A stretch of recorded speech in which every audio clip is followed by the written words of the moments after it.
Ang atin pong backyard garden ay talagang pong tuloy-tuloy na po ang improvement at araw-araw po natin itong ini-improve. Kaya may development po tayo araw-araw. Katulad nito ay nilagyan po natin ng panibagong kahoy dito para may harang, para maging pantay-pantay. Itong space na ito, itong pathway natin galing dito sa ating restaurant. Yan. Ay ito po yung pathway. Dahil may nakita po akong ililipat doon na kailangan may lipat dito dahil makakanti naman talaga dito. Doon ay overpopulation na po ng ating mga gulay, kukunin natin at inilipat po natin dito. I-prefer ang mga pakante. Yun nga lang, mag-ingat sa paglipat, baka madali yung ugat. Kaya talagang malalim dapat ang pala nito. Yan. Ayun. At ating inilipat ito kasama yung buong lupa. Pagkatapos po nating maligo, dahil tayo po ay katatapos ding mag-garden, ay ang sarap sa pakiramdam. Masarap dahil makikita mo, paglabas mo sa iyong bahay, ang success ng iyong ginagawa dito sa bakuran. Tulad po ngayon, pagkatapos ko pong mag-cultivate muli dito sa ating bakuran, ay naligo po tayo at ito na po tayo ngayon habang nagpapahinga. Gusto ko pong ipakita sa inyo ang development ng ating bakuran. At dito po sa bandang harap ay i-develop pa rin po natin at kasi simula po nga rin lang po. Dahil yung pipino dito hindi nag-click, ay iniisip ko pong dwarf papaya ang atin pong itatransplant dito. Ito po gamit ang lumang tumbler at niyog. Yan yung balat ng niyog na yan ay nilagay po natin dito para pantakip sa nasira na ating tumbler. Yan po ang ating ginagawa at mamayang hapon ay itatransplant na po natin ang dwarf papaya dito. Ito pa po ang ating mga dwarf papaya na atin pong itatransplant. Ito nasa 11 pa po na piraso at ito po ay mga red lady na mga dwarf papaya. Masarap po ito. At dito po natin itatanim yung mga dwarf papaya na yan. Lalagyan po natin ng mga sako na malalaki o di kaya mga tumbler na sira. Hanap po tayo ng mga recyclable materials na atin pong ilalagay dito sa ilalim ng Barugante Restaurant. Ang atin pong backyard garden ay talagang pong tuloy-tuloy na po ang improvement at araw-araw po natin itong ini-improve. Kaya may development po tayo araw-araw. Katulad nito ay nilagyan po natin ng panibagong kahoy dito para may harang, para maging pantay-pantay. Itong space na ito, itong pathway natin galing dito sa ating restaurant. Yan. Ay ito po yung pathway. Ito po yung ating pathway at pinag-aralan ko po kung anong mapapaganda pa natin at paano natin ma-maximize. Ay nakita ko nga po na parang magandang lagyan ng kahoy at lupa at tinamnan ulit natin ng kamuti kasi kulang na yung ating space ng kamutihan natin. Ay masarap kumain ng talbos ng kamuti. Sa ilalim ng papaya ay nandito na po yung mga kamuti po natin na inilipat at ang kasunod na po nito yung mga kulitis para sigurado na ma-maximize po natin.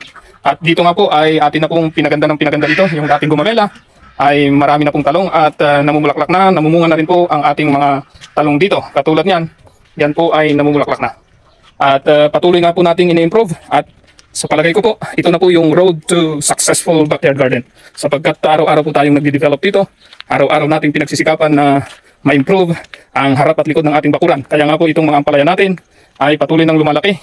At ito po ay masasabi kong organic kasi wala po itong abono. Sa ngayon ay wala pang spray. Pero kung ito ay magkakasakit at magkaroon ng mga insekto ay mapipilitan tayong mag-chemical.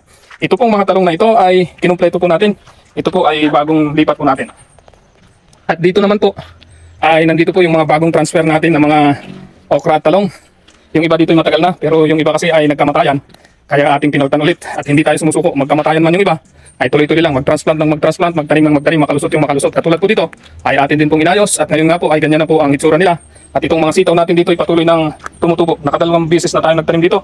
Yung nauna ay yun na yung bahaging yun at itong mga ito ay sumusunod na po. Ganyan po tayo. Huwag lamang tayong susuko sigurado. Makakaani tayo bandang huli katulad ng mga sitaw na turo na yan ay aanihin na po natin. Ganyan po ang naghahanap ng success. Huwag na huwag susuko kahit sa una ay parang nagkakamatayan yung iba. Ganyan sa buhay. Lahat yan ay tinuturing lang natin pagsubok para mas masaya, mas masarap ang ulam natin sa ating mga kinakain. Katulad nitong ampalaya na ito. Dadalawang piraso lang ito pero yun, namumunga na po yung dalawang puno na yan. At sinundan po natin ulit. At ito na nga po, malalaki na po yung kasunod. At tuloy-tuloy pa rin. Habang tayo po ay nag-video, nag-iisip din ako kung paano pa mapapaganda ang ating backyard garden. Kasama na rin po ang ating mga manok dito at sa harap naman ay sa gilid ng bahay ay pato din. Halo-halo po ang ating mga alaga upang patuloy na magbigay sa atin ng ginawa sa buhay at nakakatanggal pa ng stress na i-enjoy pa natin ang pamumuhay. Dahil may nakita po akong ililipat doon na kailangan mailipat dito dahil bakanti naman talaga dito. Doon ay overpopulation na po ng ating mga gulay. Kukunin natin at ililipat po natin dito. I-prepare muna natin at tara kunin po natin. Po sa ginagawa ko sa aking backyard garden ay tinitingnan ko nga kung anong i-improve katulad dito. Itong talong na ito ay maliit kumpara na dito dahil naipit na siya. Ililipat ko siya sa mga bakante. Yun nga lang, mag-ingat sa paglipat baka madali yung ugat. Kaya talagang malalim dapat ang pala nito. Yeah. Ayun. At ating ililipat ito kasama yung buong lupa. Dapat ito ay maingat po tayo para hindi po ito mamatay. Tara, samahan niyo po ako. Ito, ready ko na po dito yung ating paglilipatan. Ito po muna ito ay namatay yung iba. Ito, bagong lipat ko rin lang po yan. Galing doon sa maraming talong. Kailangan natin bigyan sila ng space. Yan. Kailangan maingat para siguradong buhay din. Ayan, para dito siya lalaki. At mamumunga kasi yung kasama niya doon. Malalaki na masyado. Ganyan din talaga sa buhay ng tao. Kailangan nating lumipat ng space natin ng pwesto kapag kinakailangan para tayo lumulok. Tara, balikan pa natin yung iba. Tatlo muna. Ito pong dalawang ito ay talaga naibit na nitong malalaki na to. So ang gagawin natin, ililipat natin ito doon, maluwag doon sa likod para makalaki na rin itong mga kasama niya dito. At the same time, makakalaki rin tayo. Mag-ingat lang para hindi mamatay din yung ating ililipat, lalo na tumaga na. Pero sa tingin ko hindi ito mamamatay kasi nga subok ko na to. Basta pukayan lang na maigi yung hindi madadali yung ugat. Ayan, katulad yan. Safe na po yan para lang lumipat sila pero hindi nasaktan yung ugat. Sigurado buhay ito. At mas lalaki sila dito. Ayan. Marami na po tayong na-transplant na ililipat natin. Kasi nga, dito ay nagkamatayan yung iba dati dahil sa init nung tayo nag-transplant. Pero ngayon dito ngayon nagtagulan na, mas ligtas na po ito ngayon. Ayan. At ito ay asahan na nating lalaki ito ngayon dahil maulan na po dito ngayon sa amin. Hopefully ay dire-dire na nga, every other nila kasi umulan na eh. Oh, yep. Nilipat ng crate. Hindi nasaktan to. At ito dito lalaki na siya. Doon kasi ay naipit na ng kasama niyang mga talong. Ay dito luluwag ang kanyang pakinggang dahil wala pang masyadong gulay dito. At dito siya lalaki ng maayos. Kasama ng mga okra at talong dito. Marami ng gulay dito. Ililipat na po natin dito ito. Itong talong na ito doon. Ito ay namumulaklak na itong kasama niya. Ito hindi pa. Dahil masyado na siyang dikit dito. Ililipat na lang natin to doon para sigurado. Di bali mabubuhay naman to doon kasi hindi naman siya masasaktan. Ililipat lang natin siya para mas kapag-kinabang siya doon. Ganyan po yung ating ginagawa. Kailangan lang natin na tingnan yung mga dapat ayusin. At ito na po yung nakita ko na road to successful backyard gardening natin. Sa ating mga bakanting oras, tulad ngayon, bakanti po ako maghapon, ay inilalaan ko para ating mapaganda yung ating bakuran. Ayan. Ayan. Dito siya, lalaki po yan dito. Kasama ng mga talong at okra. Yan ay kahit mainit na ngayon, ay hindi yan mamamatay kasi hindi ko naman nasaktan yung kanyang ugat. Kasama naman yung lupa. Para sigurado na maganda yung ating mga garden. Kasi ang gusto natin ay ma-maximize natin yung ating space. At titingnan niyo po, yun pong lupa nito ay dahil nakuhanan po natin ng tayo ng kambing, nabawasan, dadagdagan ulit natin yan. Para siguradong lalaki po yung bunga katulad nito. Yan, namumunga na po siya.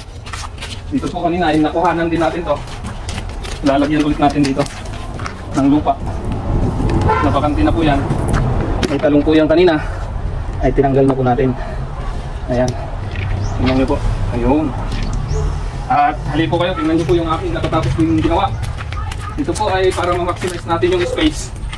Ay nilagyan natin ng kahoy. Ito galing doon sa mga kahoy natin doon sa gilid. Pinaka-design niya na rin at harang niya na rin po. Kaya wala po tayong gastos ito. Kasi mga kahoy natin yan. At tapos linagyan natin ng lupa. Tapos tayo ng kambing, tinamnan natin ng kamuti.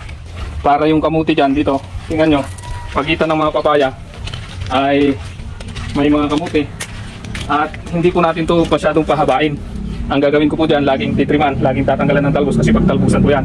Para sa ilalim ng papaya, ang ideya po natin dito ay ma-maximize po natin yung space. At ito yung nakikita ko nga po na road to successful backyard garden natin. Kasi gusto nating maging successful yung ating backyard garden.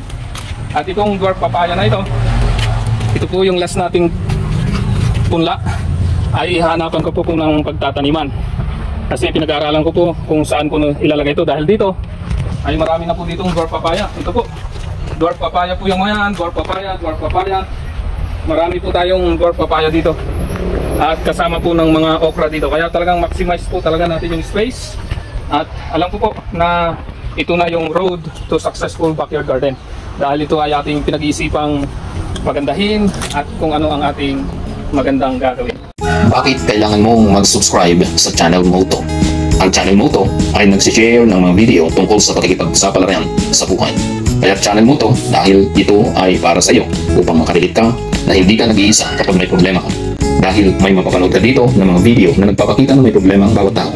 Pero pwede natin gawin itong stepping stone para magtagumpay. Kaya't may inspire tayo upang makamit natin ang tunay na kaligayahan. Ang channel motto ay may tawagang kasabwat sapagkat ang nais natin ay gawing positibo ang mga inakala nating mga negatibo, katulad ng salitang kasabwat.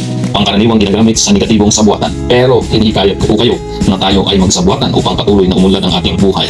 Gawin natin positibo ang lahat ng mga bagay na nangyayari sa ating buhay. Ang channel mo to ay nag-upload at mag-upload pa ng mga inspirational video tungkol sa iba't ibang karanasan na ating pinagdaanan at pagdadaanan pa. Tayo po ay punong-puno ng karanasan na pwede natin i-share upang maka-inspire.